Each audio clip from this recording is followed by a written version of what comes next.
Pemirsa, banjir di sejumlah titik di Kecamatan Kalideres, Jakarta Barat belum kunjung surut.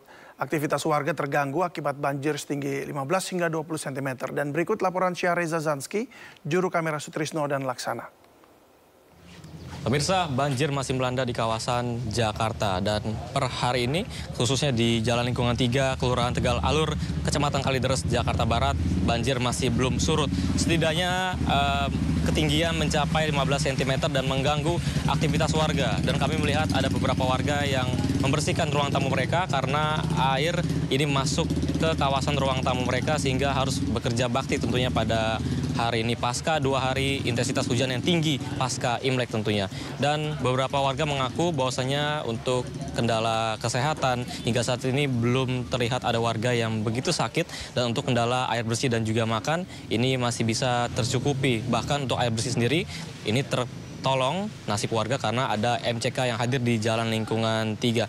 Namun untuk bantuan memang hingga saat ini belum menerima dari pihak warga dari pemerintah tentunya, namun dipastikan ataupun diharapkan para warga agar pemerintah bisa memberi bantuan secara segera, baik itu unit pompa air ataupun beberapa sembako untuk memenuhi kebutuhan mereka di kejadian banjir pada kali ini. Dari Jakarta, Syahreza Zanski, Sutrisno Laksana, iNews melaporkan. Ya, lalu seperti apa penanganan dan antisipasi banjir yang seharusnya dimiliki oleh Kota Jakarta? Sudah bergabung bersama kami melalui sambungan Zoom Sekretaris Pelaksana BPBD Provinsi DKI Jakarta, Marulitua Sijabat. Selamat sore Pak Marulitua. Selamat sore Pak David. Ya, dan pula bergabung bersama kami pengamat tata kota Yayat Supriyatna. Selamat sore Pak Yayat. Selamat sore Mas David. Ya. Baik, tadi kami juga sudah mencoba menghubungi Dinas Sumber Daya Air Jakarta, namun belum ada respon. Baik, saya ke Pak Marulitua dulu. Pak, menurut Anda ini mengapa banjir ini masih belum bisa diantisipasi, Pak? Baik, terima kasih Pak David, Pak Yayat yang saya hormati, serta pemirsa sekalian.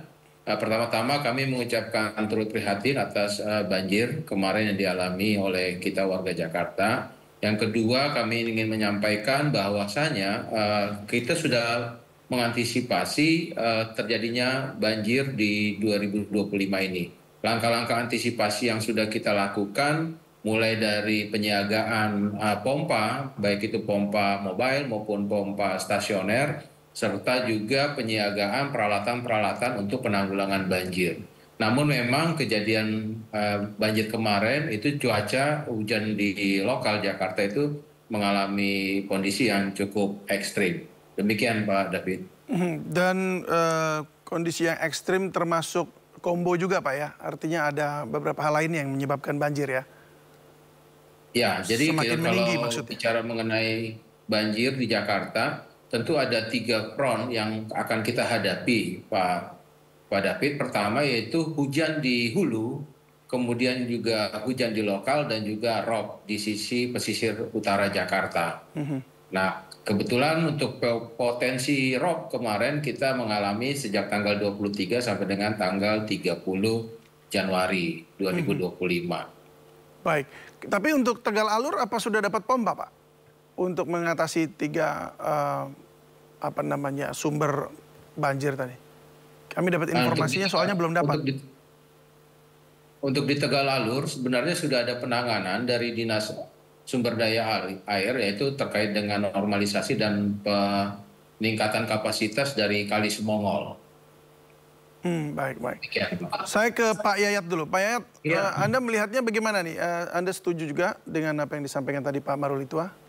Enggak, yang perlu kita teliti mengapa banjir ini sepertinya tidak tuntas-tuntas. Harusnya kan ini jadi CLBK ya, cucian lama belum kering. Begitu lagi. Cucian lama belum kering. Nah, jadi ini persoalannya, mari kita kaji tentang kapasitas master plan penanggulangan banjir atau pengendalian banjir di Jakarta.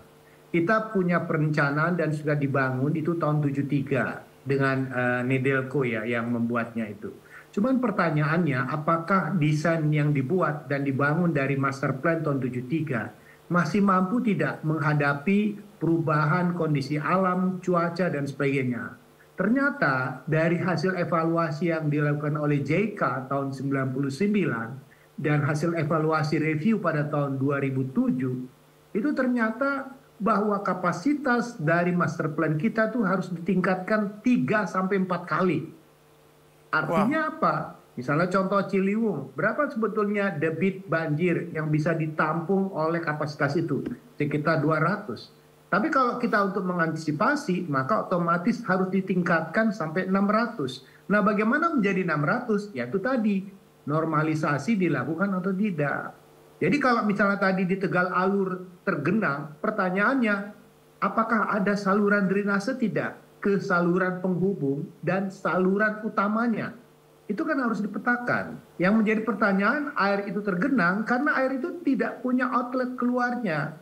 Jadi kalau kita untuk melihat secara makro, memang sudah ada sistem secara regional. Seperti contoh penanggulangan Ciliwung itu sudah ada waduk di Ciawi, Sukamahi, ya kan, dan waduk Ciawi itu bisa mengurangi hampir 30%. Nah, sekarang pertanyaannya bagaimana dengan kondisi sungai-sungai yang lain? Belum lagi seperti di gambar ini, apa yang terjadi dengan sistem drainase kita? Bagaimana kondisinya, bagaimana dimensinya? Nah, ini yang belum terlihat ini. Jadi seakan-akan ketika terjadi fenomena banjir, orang mengatakan ini siklus 5 tahunan. Sebetulnya yang kita lihat adalah sebetulnya Ki itu artinya kapasitas debit untuk perencanaan drainase Jakarta itu 50 tahun atau 100 tahun. Artinya apa? Intensitas curah hujan yang punya potensi 100 tahun itu berapa sih durasinya? Itu yang belum dihitung. Jadi kalau menurut saya evaluasi ulang itu yang harus kita kerjakan. Memang harusnya dalam hal ini teman-teman sumber daya air bisa menjelaskan di dalamnya. Baik, kalau dari Pak Marilito sendiri sudah mendapat informasi ini yang tadi disampaikan oleh Pak Yayat. Ya, itu yang tadi saya sampaikan Pak David, bahwa memang potensi curah hujan di periode 28 dan sampai dengan 29 Januari kemarin itu sangat tinggi ya, jadi cenderung kepada ekstrim. Nah, benar yang disampaikan oleh Pak Yayat, kapasitas daripada saluran-saluran kita yang ada di Jakarta itu hanya sampai dengan 100 mm per hari, sedangkan curah hujan pada periode kemarin itu mencapai di atas 200 mm per hari. Nah, ini tentu kapasitas daripada saluran-saluran kita ini sangat tidak mumpuni lagi gitu. Baik, ya. Nah kalau menurut catatan SDM nih Pak, tanah di Jakarta ini sudah menurun sedalam 40 meter atau setinggi gereja katedral tuh Pak. Nah ini bagaimana cara tepat mengatasi penurunan muka tanah yang terus berlangsung sementara hujan terus-menerus menghujam seperti ini Pak Yayat? Ya, ini pemetaan wilayah yang makin rendah permukaannya dibandingkan dengan muka laut. Makanya saya mengatakan, dulu ada rencana membuat waduk Sunter, waduk Ancol, dan membuat sistem polder di pantai wilayah pesisir itu. Itu sudah ada rencananya. Tapi yang paling berat di Jakarta ini adalah pada aspek pembebasan tanah. Itu kan kasusnya sama dengan normalisasi. Mau dibantu oleh pusat, tetapi tanggung jawab Jakarta adalah bagaimana merelokasi warganya yang kena program normalisasi. Nah, selama program relokasi itu tidak berjalan, maka terhentilah upaya-upaya menormalkan itu. Nah, demikian juga dengan wilayah pesisir. Ada 2 alternatif yang ditunggu, tanggul laut. Sudah selesai belum yang di pesisirnya? Kalau tanggul di laut, berapa besar dia mengantisipasi rob? Tadi Pak Maruli mengatakan ada rob. Nah, sebetulnya DKI kemarin sudah punya namanya pintu pompa air Ancol yang diresmikan oleh Pak Jokowi setahun yang lalu lah. Pertanyaannya, dia bisa mengantisipasi kalau terjadi rob, jadi air itu yang dari wilayah daratan tetap bisa dipompakan ke laut. Cuman pertanyaannya berapa besar pompanya dan berapa besar kapasitasnya dan butuh berapa rumah pompa. Nah, sekarang pertanyaannya, kalau wilayah-wilayah yang turun permukaannya itu sudah dipetakan belum? Terjadi genangan yang cukup lama atau tidak? Kalau tidak ada pemetaannya, bagaimana intervensinya? Di situ pertanyaannya. Berarti Jakarta seperti kasus Tegal Alur perlu pompa. Pertanyaannya, berapa besar pompanya? Karena kita punya pengalaman itu. Ke arah bandara, itu ternyata banjir lagi. Nah, itu pertanyaan paling menarik. Pompanya udah didesain untuk kapasitas yang berapa? Ternyata pompa kita tidak mampu menampung volume air. Memang data BMKG mengatakan intensitas di wilayah Cengkareng cukup tinggi. Nah, pertanyaan lebih lanjut, operator jalan tol nyerah kemarin. Dia mengatakan pompa kami tidak mampu memompakan air yang begitu semakin banyak, karena saya tidak tahu apakah ada aktivitas apa di sekitar jalan tol bandara, sehingga mungkin terjadi perubahan bentang alamnya. Nah, inilah yang menurut saya harus ada evaluasi terkait tentang wilayah yang mengalami penurunan, tergenangnya cukup lama, dan menghitung kembali kapasitas pompa yang sudah terbangun saat sekarang. Baik, Pak Marulito mungkin punya datanya juga untuk kapasitas pompanya, Pak. Maksudnya bukan soal jumlahnya, tapi memang apakah teknologi yang dipakai ini mumpuni untuk mengantisipasi ini, Pak?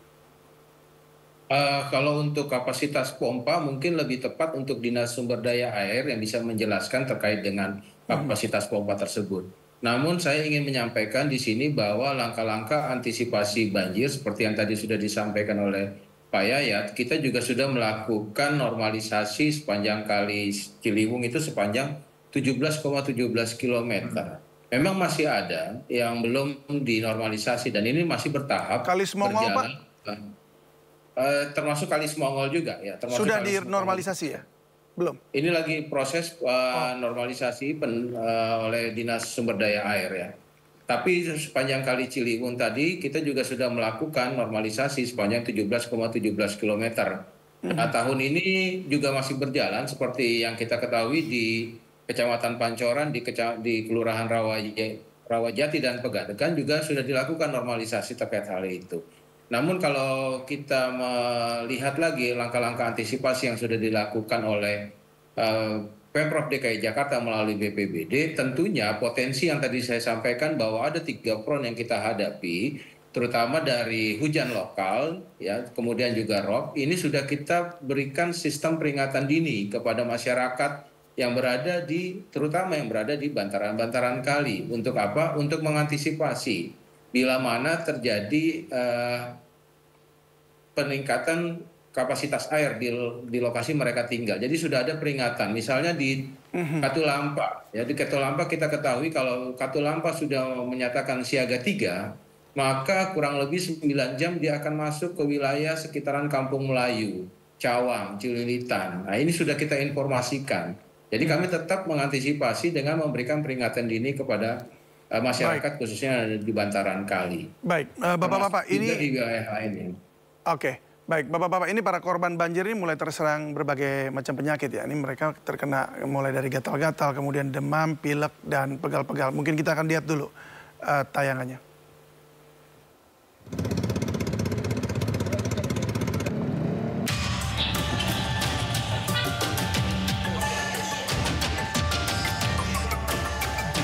Warga korban banjir ramai mendatangi posko pengobatan gratis Puskesmas dan Bidokes Polres Metro Jakarta Barat di Rusun Tegal Alur Kalideres, Jakarta Barat. Warga mengeluh berbagai penyakit akibat terkena air banjir.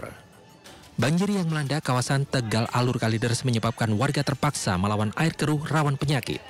Meski sudah diungsikan ke tempat yang lebih aman, namun sejumlah penyakit seperti gatal-gatal, demam, pilek, dan pegal-pegal menyerang warga lansia dan anak-anak. Kelurahan Tegal Alur merupakan kawasan di Jakarta Barat yang terparah diterjang banjir dengan ketinggian air mencapai 1 meter. Iya, jadi tulang pada gimana sih? Cipe-cipe nggak karanggenanya kayak dibakar gitu. Oh, karena kedinginan? Iya. Ya, kemarin ada dokter cuma belum ngungsi. Jadi keluhannya apa tadi? Batuk, pilek, yang panas, demam. Untuk wilayah yang lokasi banjir yang tinggi itu di wilayah Tegal Alur, lebih kurang 80 cm. Dan sampai sekarang sudah mulai berangsur surut. Terdampak itu lebih kurang ada sekitar 800 jiwa ya. Warga terdampak banjir mencapai 800 jiwa yang tersebar di 12 titik pengungsian seperti di rusun, sekolah dan musola di kawasan Tegal Alur. Warga mendapatkan obat-obatan, vitamin, makanan siap saji, serta perlengkapan bayi. Dari Jakarta, Miftahul Gani, iNews melaporkan. Ya, saya kembali ke Pak Marulito nih Pak. Ini korban banjir ini sudah tertangani dengan baik semua atau masih ada yang belum mendapatkan penanganan untuk obat-obatan khususnya Pak? Jadi begini Pak David, perlu kami sampaikan juga kalau tadi yang kita bicarakan di sebelumnya mengenai langkah-langkah pra bencana. Di langkah pra bencana tadi sudah disampaikan oleh Pak Yayat juga, pembebasan lahan, normalisasi, kemudian penyediaan pompa, air dan sebagainya dan sebagainya.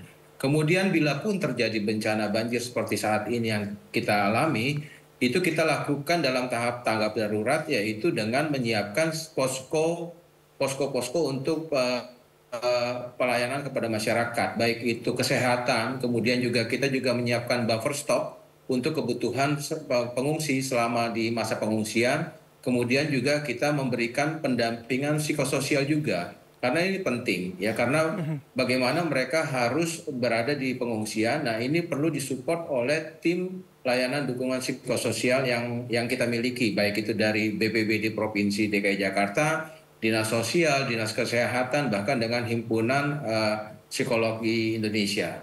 Jadi langkah-langkah ini termasuk dengan pos kesehatan juga ada di setiap posko-posko pengungsian yang bisa digunakan oleh masyarakat. Seperti kita ketahui kemarin kami juga kunjungan dengan Pak PJ Gubernur di Rusun Embrio di Semper Barat, itu juga kita memberikan layanan untuk kesehatan. Jadi layanan ini pun bisa juga sampai dengan layanan administrasi kependudukan yang dilayani oleh Dinas Sosial, Dinas Kependudukan dan Catatan Sipil. Demikian Pak David. Ya, baik. Saya ke Pak Yayat. Tadi kita sedikit ingin melihat dulu seperti apa korban banjir ini, kemudian penanganannya, dan sekarang kita masih kembali lagi nih seputar penanganan soal antisipasi banjirnya. Ini seperti seakan-akan kan kayak nggak ada obatnya. Walaupun memang sudah diantisipasi, tapi kemudian masih juga banjir begitu. Nah, kalau saya lihat di Cina itu dibuat sebuah gorong-gorong yang seperti di atas pilar-pilar kayak jalan tol gitu. Jadi ada jalur tol khusus untuk air yang besar. Nah, apakah hal seperti itu cocok untuk diterapkan di Jakarta? Sebetulnya gagasan itu pernah disampaikan di zaman Bang Yos. Ada tunnel besar. Tunnel besar itu kayak sodetan, mensodet ya. Dalam konteks air yang dari Ciliwung itu bisa ditembuskan di bawah tanah, bisa untuk jalan dan bisa difungsikan untuk untuk penanggulangan banjir. Tapi kosnya terlalu tinggi. Nah, pendekatannya kan pertanyaannya, ini menyelesaikan masalah atau tidak? Kalau menyelesaikan masalah dalam konteks daerah aliran Sungai Ciliwung, pilihannya dirubah. Lebih besar mana membangun tunnel dibandingkan membuat waduk atau bendungan kering di hulunya, di wilayah Ciawi, sama menormalisasinya. Nah, sekarang kan upaya normalisasi itu kan dilakukan dari pintu air Manggarai sampai ke TB Simatupang. Kiri kanan itu hampir 16 kilo, jadi 30 kilometeran. Nah, pertanyaannya, itu kan wilayah yang dikelola oleh Jakarta.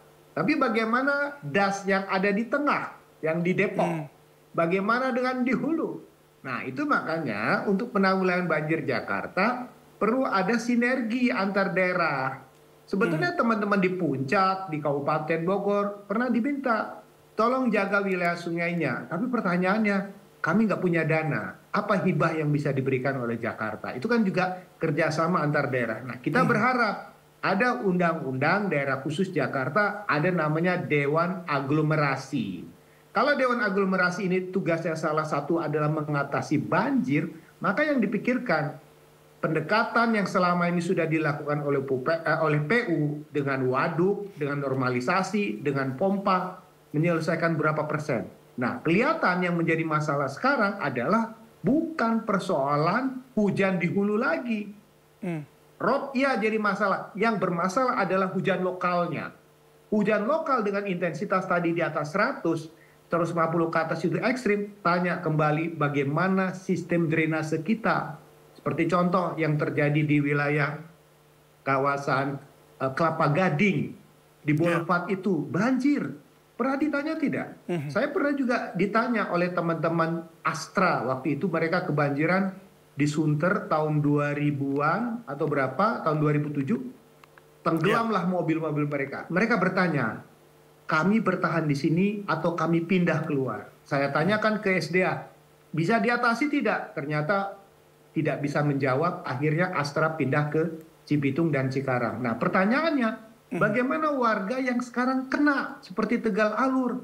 Apakah bisa diatasi atau tidak? Kalau tidak bisa diatasi, pilihan satu, living harmony with water. Damai dengan banjir. Nah, pertanyaannya bagaimana damai dengan banjir? Mungkin rumahnya ditinggikan, ya mitigasinya. Dan itu kan banyak pilihan. Baik Pak, tampaknya sih pilihan... Anda bertahan atau tidak gitu. Ya pilihan hidup berdamai dengan air tampaknya. Kalau saya sih memilih tidak dulu barangkali Pak. Udah capek juga gitu ya untuk hidup bersama dengan air begitu. Walaupun kita memerlukan air. Tapi baik. Singkat saja terakhir ini bicara soal yang Tegal Alur tadi terakhir ini aja Pak. Kan di dalam catatannya jakarta.go.id ini ya, khususnya di Jakarta Barat, pengerukan Kali Semongol ini rampung bulan ini harusnya. Ini yang menyebabkan belum rampung-rampung apa ya Pak? Singkat saja Pak. Kalau untuk itu mungkin lebih kepada dinas SDA ya Pak ya, sumber daya air yang lebih. Mungkin ada informasinya, Bapak nggak ada ya? Saya belum tahu. Informasi. Baik kalau begitu. Baik, terima kasih Sekretaris Pelaksana BPBD Provinsi DKI Jakarta Marulitua Sijabat dan pengamat tata kota Yayat Supriyatna sudah bergabung bersama kami di Sindo Sore. Selamat beraktivitas kembali. Salam sehat selalu. Terima kasih Mas David. Terima kasih.